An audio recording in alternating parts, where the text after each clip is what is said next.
শিশু আসিয়া ধর্ষণের ঘটনা এবং মৃত্যু নিয়ে দেশ যখন উত্তাল রয়েছে, সেই সময় সিরাজগঞ্জের শাহজাদপুরে 4 বছরের শিশুকে ধর্ষণের ঘটনা ঘটেছে। মুমূর্ষু অবস্থায় শিশুটিকে সিরাজগঞ্জ এম মনসুর আলী মেডিকেল কলেজ হাসপাতালে নিবিড় পর্যবেক্ষণ ইউনিটে রাখা হয়েছে। এদিকে এই খবর ছড়িয়ে পড়লে অভিযুক্ত রিশাদকে শুক্রবার দুপুরে আটক করে শাহজাদপুর থানা পুলিশ। অভিযুক্ত রিশাদ ভুক্তভোগী শিশুটির মামাতো ভাই।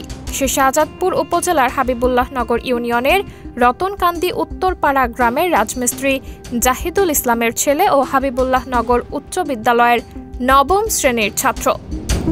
এ বিষয়ে ভুক্তভোগী শিশুটির নানি খোদেজা বেগম জানান, গত শনিবার রাতে আমার 4 বছরের নাতনি যন্ত্রণায় কাতরাচ্ছিল। আমি ভেবেছিলাম হয়তো অসুস্থতার জন্য কান্না করছে। পরদিন ধর্ষণের বিষয়টি আমি জানতে পারি। পরে তাকে অসুস্থ অবস্থায় উপজেলা স্বাস্থ্য কমপ্লেক্সে নেওয়া হয়। সেখানে অবস্থার অবনতি হলে আজ শুক্রবার সিরাজগঞ্জ এম মনসুর আলী মেডিকেল কলেজ হাসপাতালে ভর্তি করা হয়। শিশুটি সেখানেই নিবিড় পর্যবেক্ষণ কেন্দ্রে চিকিৎসাধীন রয়েছে। এদিকে শুক্রবার দুপুরে খবর পেয়ে শাহজাদপুর সার্কেলের অতিরিক্ত পুলিশ সুপার মোহাম্মদ কামরুজ্জামান, থানার অফিসার ইনচার্জ মোহাম্মদ আসলাম আলী সহ থানা পুলিশের একটি দল ঘটনাস্থল পরিদর্শন করে ধর্ষণের শিকার শিশুটির নানির সাথে কথা বলেছেন।